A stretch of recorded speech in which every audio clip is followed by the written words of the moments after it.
one. Let's look at the solutions for this quiz and learn from our mistakes because there's a lot of opportunity for you guys to gain points over things that were a lot of silly mistakes and even some basic conceptual understanding stuff that we can improve upon. So let's do our best to learn from those mistakes. So in the first problem here, they gave us this function as a series, as you defined here, and then they asked you in part A to find the radius of convergence.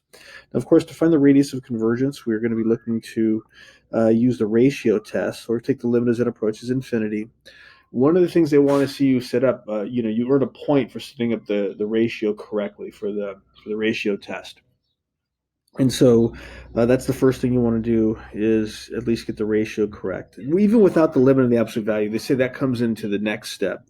So you don't actually need in the first one, but I would recommend just go right into doing it correctly, like we did in class, and we've done in other examples.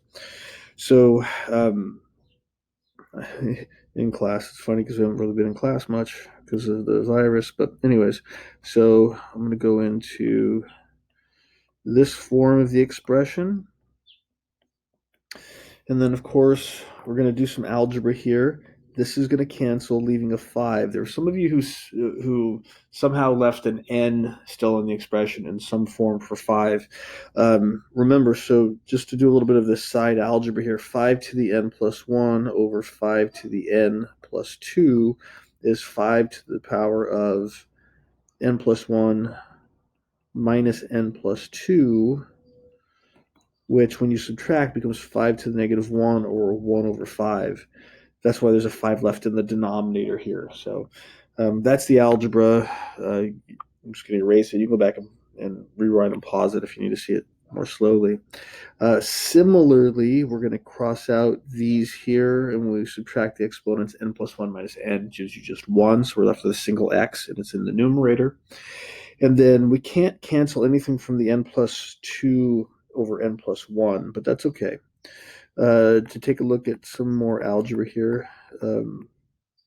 Actually, I'm not going to do much algebra. I'm just going to rewrite this like this. I'll use our absolute value. We still have n plus 2 times x on top, and then we have a 5 times n plus 1 on the bottom. Now, if the algebra at this point, however you want to set it up, it doesn't really matter as far as what they're saying, but I'm going to do it a certain way.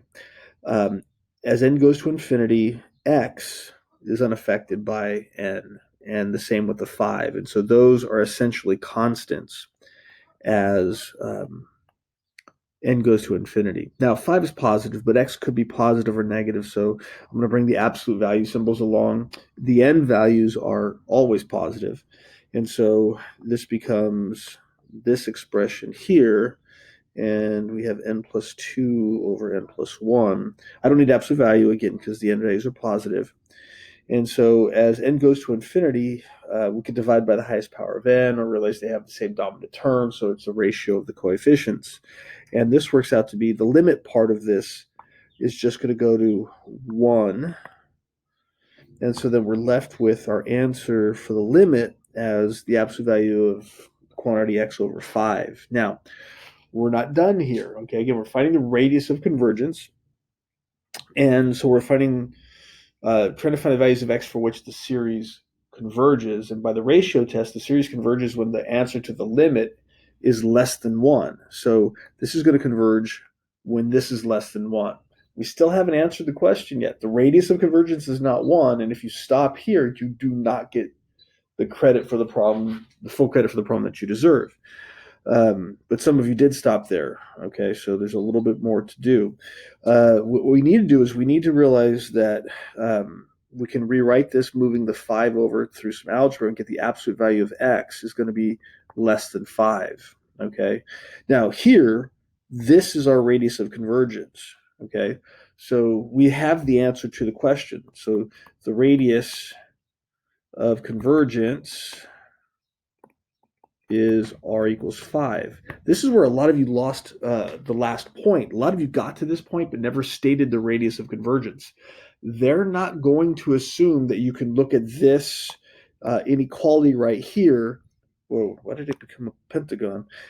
Anyways, they're not going to assume that you can look at this inequality here and know that the radius is 5. You have to tell them that the radius is 5. And if you don't tell them the radius is 5, they're not going to know it. They're not going to know that you know it, and you're not going to get the credit for it.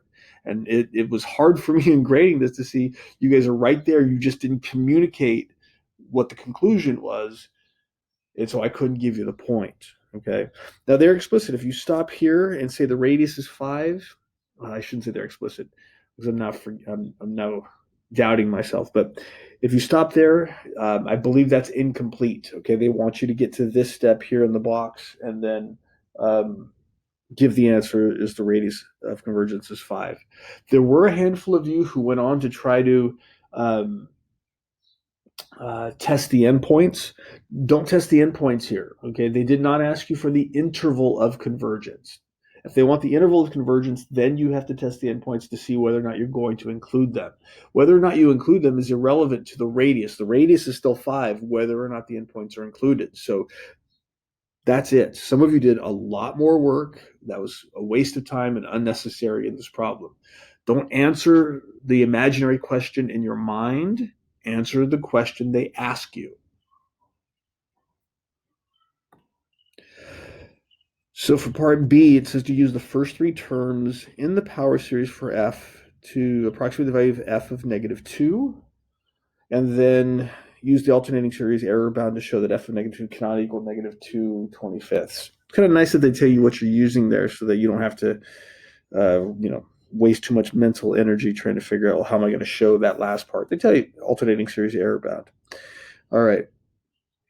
First 3 terms of the power series to approximate f of -2. Okay, so let's see.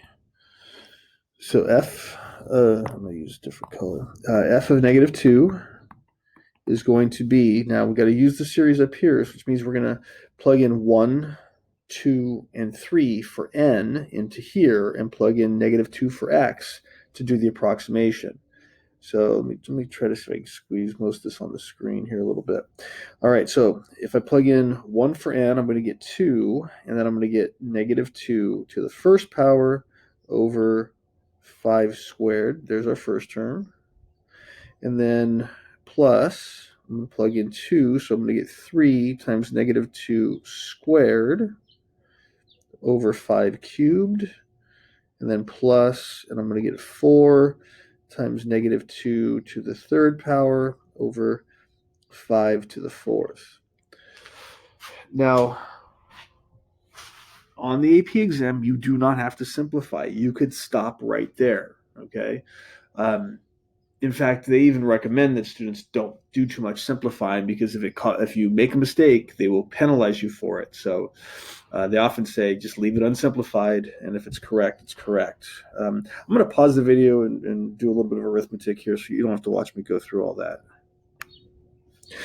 All right, so you do a little bit of arithmetic, you get -72 over 625, and I'm seeing an error in something right here. This should not be exactly equal to, this should be an approximately equal to, and I've seen at times, I don't remember if it was true for this one, if you put an equal sign here, maybe, they might deduct a point instead of putting an approximately equal to sign. So be careful with that because this is just an approximation. Now, we have to use the alternating series estimation theorem to bound the error. So we should know we're using the first 3 terms, so the magnitude of our error is going to be bounded by the 4th term, the first term not included in our sum. And you get a point just for acknowledging that this is true, even if you can't do the rest of the problem to see what's going on. So the 4th term, let's see if I can do this from the pattern. It should be 5 times -2 to the 4th over 5 to the 4th. That's 16, and it's going to be 16 over, I'm going to cancel a 5 here, over 125. Or if you want, you can leave it as 80 over 625. It might be more helpful for that because you have a common denominator for the next part.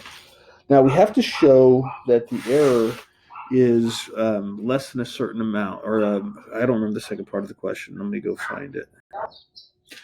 All right, so we got to show that the error cannot be -2 over 25.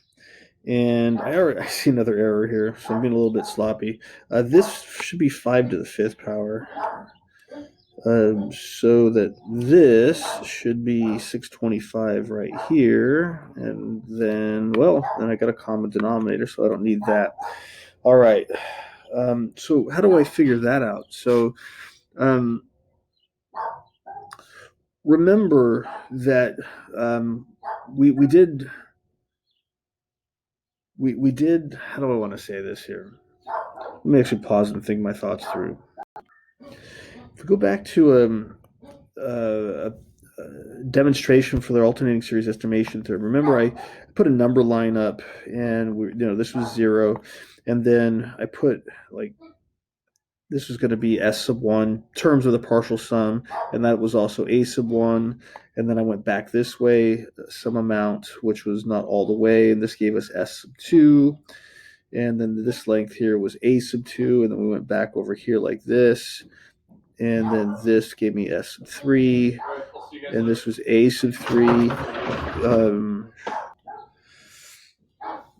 And so, sorry, little interruption there, but nonetheless, S was somewhere in the middle of all this, and we saw that the error, this is where we get our error bound, but the error in the nth partial sum, which is S minus S sub n, was less than A sub n plus 1. So this is what we're dealing with here. So if you were to rewrite this without the absolute value symbols, the opposite of A sub n plus 1 is going to be less than S minus S sub n, which is going to be less than A sub n plus 1, like this. And then if I if I add S sub n through everything here, then I'm going to get S sub n minus A sub n plus 1 is going to be less than S, is going to be less than S sub n plus A sub n plus 1. And so the actual sum has to be less than this.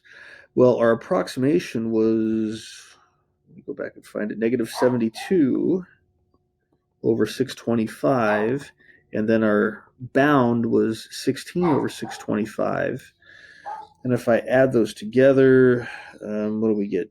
We get negative 50 over 625. Okay, and then, well, we wanted to compare that to 2 over 25, but 2 over 25, we're going to get a common denominator, so that's going to be, no, this is negative 56. And this over here is going to be negative 50 over 625. And this is less than this. So F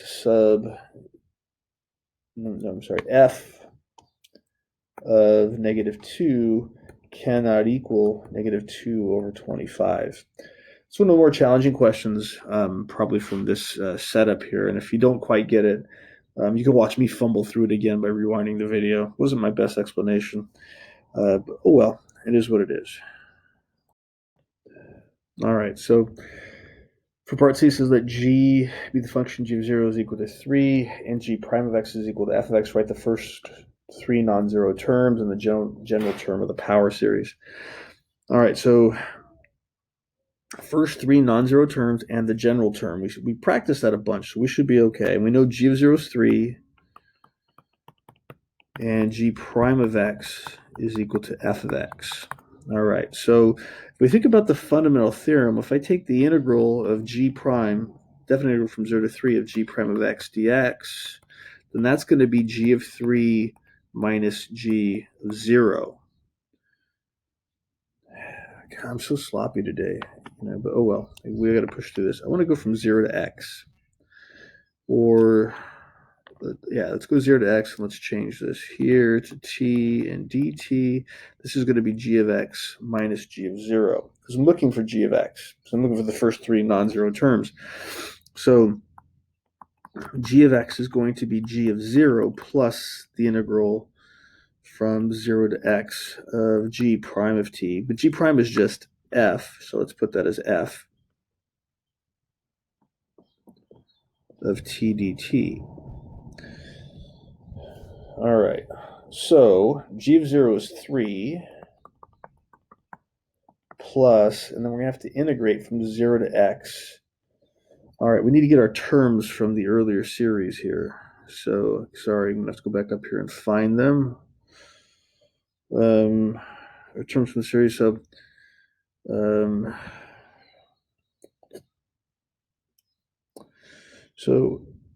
the first term is going to be when n equals 1. So we're going to get 2 times x over 5 squared. And then I'm going to pause it and rewrite that series down here because I'm having trouble keeping it in my mind.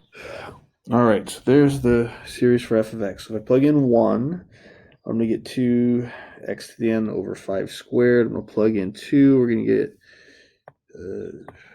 switch back to this, plus 3x squared over 5 cubed. And then, I'm not even going to care about the next term because the first 3 non-zero terms, my first non-zero term is this one. Then I'll need these 2 to get the first 3. And then the nth term here will be this. And then all that with respect to x. Okay, so g of x is going to be 3 plus. All right, so if I take the antiderivative of 2x, that's just x squared. So I'll get x squared over 25, or 5 squared if you want to leave it that way. And then I'm going to get plus, this is going to be just x cubed over 125 plus plus x to the n plus 1 divided by n plus 1. So it's going to cancel the n plus 1 out over 5 to the n plus 1. So sloppy today. These should all be t's here. This should be a t. This should be a t squared. And this should be t to the n. This should be dt. Man, you guys, if you were in front of me, you could yell at me all you want. And hopefully you're yelling at the screen right now. All of these should be x's. T's and not x's.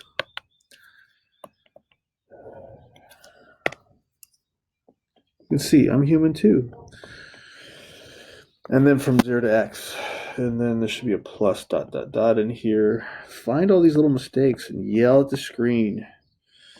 So if I plug in 0, the term is going to go to 0. And then I'm going to be left with what I had already written incorrectly. There's your first 3 non-zero terms. And your nth term, x to the n plus 1, 5 to the n plus 1, plus ... Wow. Hopefully I'll do the next one a little bit more smoothly. Now for part D, it says for the function g defined in part C, find the value of g of -2 or explain why it doesn't exist. A lot of you just gave me an approximation for this. It does not say to approximate this. So you need to find the exact value or state that it does not exist. Okay. It does exist, and a lot of you just missed it. Okay. If you plug in -2, then what do we get? We get 3 plus, well, we're going to get -2 squared over 25. And then we're going to get -2 cubed over 125, and so forth on down the line. I don't really care about the rest of it. How are we getting this? We're going to get, well, to go from here to here, we're just multiplying by 2. Actually, I'm not going to write this down at the moment. We're multiplying by 2/5. Okay. I'm sorry, -2/5. Yeah. And then, if you do the next term, we're still going to be multiplying by -2/5. So this is just a geometric series, okay? And so how do we find the sum of a geometric series? Well, it's going to be the first term over 1 minus the common ratio. So that's what we need to do to solve this problem. Sorry, I had to pause. All right, so now after this point forward, it's geometric, okay? And so we're going to have 3 plus. Well, what's the first term? The first term is that 4 over 25 over 1 minus the common ratio. And that's going to be your sum. So you can simplify that if you want. I'm not going to bother. But that is what it is. All right. Let's move on to number 2. All right, so for number 2, we're starting in the exact same place. We're given a series or a function represented by a series, and we're asked to find the radius of convergence. Okay, so we're going to use the ratio test as we did in the other one. And again, this is where some of you lost points because you didn't actually answer the question. But it was weird. Some of you did this one better than the other one in the sense of answering the question. So you weren't as consistent, some of you. So we'll have n plus 1 here and x to the n plus 1, 2 quantity n plus 1 squared plus 1, and then we'll have 2n squared plus 1 n over nx to the n. All right, now lots of stuff cancels. Okay, so this is going to cancel here, leaving an x up here. Actually, no, a lot of stuff does not cancel. That cancels, and that's about it. All right, so we get our limit as n approaches infinity. What are we left with on top? We're going to have, we still have x, and then we're going to have n plus 1 times 2n squared plus 1. And then in the denominator, we're going to have 2 times the quantity n plus 1 squared plus 1, and then times n. So if we did some similar algebra to the last problem when we did above, x is a constant relative to n, and so I can make this a constant multiple, and then I could drop the absolute value symbols with the expressions involving n, since those are all positive anyway. I don't want to do a whole bunch of algebra here, and it didn't seem like they required a whole bunch of algebra from you either in your or in the solution guide that you should have been able to see. So let's talk about this. If I was to multiply this out, I'm going to have a 2n cubed as my dominant term, plus some other stuff, which I don't care about. If I expand this one here, I'm also going to get a 2n cubed, because when I square this and multiply by 2, and then multiply by this n, I get 2n cubed plus some other stuff. And remember, when the dominant terms are the same exponent, the result of the limit as n goes to infinity, or negative infinity, is just the ratio of the coefficients. And so here our coefficients are the same. They're both 2. So this whole limit is going to go to 1. And therefore, the answer to this limit is just the absolute value of x. And of course, by the ratio test, the values of x for which the series converges are when the limit is less than 1. And so we have to acknowledge that we want that less than 1. And again, this is our R value right here. So just write a sentence, write a quick sentence. The radius of convergence is R equals 1. And then you got full credit. Some of you started analyzing the endpoints, which is actually what B and C ask you to start to do. And then, which wastes time up here, especially some of you didn't make that connection. Anyway, just answer the question. Answer the question they ask, not the question that you imagined. So, part B says to determine whether the series converges absolutely, converges conditionally, or diverges when x equals r. So here we're actually testing the endpoints, okay? So some of you who tested the endpoints on your own in part A, if you recognize that you ended up doing the work for B and C, then it's not a bad thing, but you shouldn't be doing that work in part A because it didn't ask you that in part A, and you might be taking the time up that you need for some other problem, or wasting the time that you need for some other problem. So we need to let x equals r. We know r is 1, and then plug that in here. So if x equals 1, then we're going to get the series from n equals 1 to infinity. I'm keeping it on the screen there for just a moment. And we're going to get just n over 2n squared plus 1. And we need to see if this series converges or diverges. And so we have to go, run through one of our tests.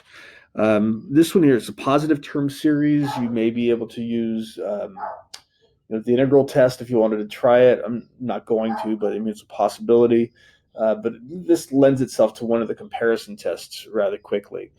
In fact, I would compare it with the harmonic series. So, why do I know the harmonic series? Well, because if I simplify this, I know I can't technically because there's no factor of n over here with the 1, but if you just look at the dominant terms, it does reduce down to like 1 over 2n, which is half of the harmonic series, so we could do that. But you could also build a comparison theorem argument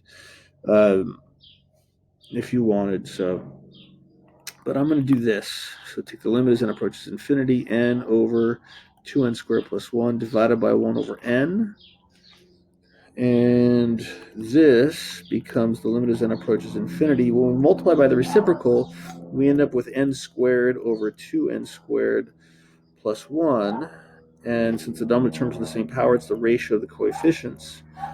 And we get 1/2. And since that 1/2 is not 0, then we're going to have them either both the series converge or both the series diverge. Okay. Now, we just have to write up the explanation. Since is the harmonic series which diverges the series n over 2n squared plus 1 from 1 to infinity will diverge by the limit comparison test. Now, what if you wanted to do if you want to try to build, I haven't tried this yet, so I'll try it really quickly. Let's say you wanted to do the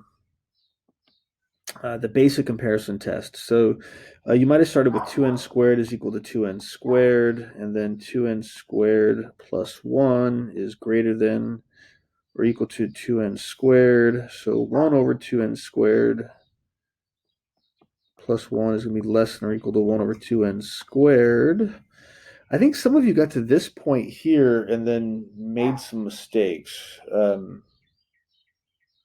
We need an n up here, and I think some of you put an n, just multiplied by an n up there, but if you multiply by an n here, you have to multiply by an n here so we can get the proper comparison relationship. And that's fine, but some of you didn't do this side over here, if I'm remembering correctly. Okay, and so,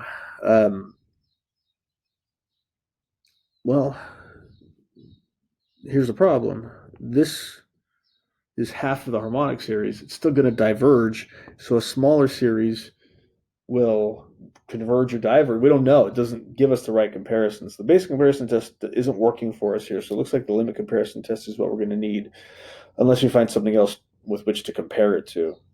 For part C, we're going to do the same thing, but now we're going to let x equal -1, and we're asked for the same things: converge, diverge, converge absolutely, converge conditionally, or diverge. So we should get n times -1 to the n over 2n squared plus 1. Now, it can't converge absolutely, because the absolute value of this is what we just worked on, and it just diverged. So it's got to be a conditional convergence. But this is an alternating series, so you could use the alternating series test to work this out. So you could take the limit as n approaches infinity of n over 2n squared plus 1. That goes to 0. And then the terms are decreasing. You just got to show that somehow. And so you know what? I'm not even sure that they, in their solutions, that they required much demonstration for that. So I'm going to pause and go look just to see how much work I need to do right now. So looking at the solution guide, they basically just say, so the terms decrease to decrease in absolute value in I would say magnitude, but I'll use their language, in absolute value to 0. So this series converges. Okay. Also, because we've got to show conditional convergence here, since the series, which is the absolute value of n, this expression here, diverges. This series is conditionally convergent.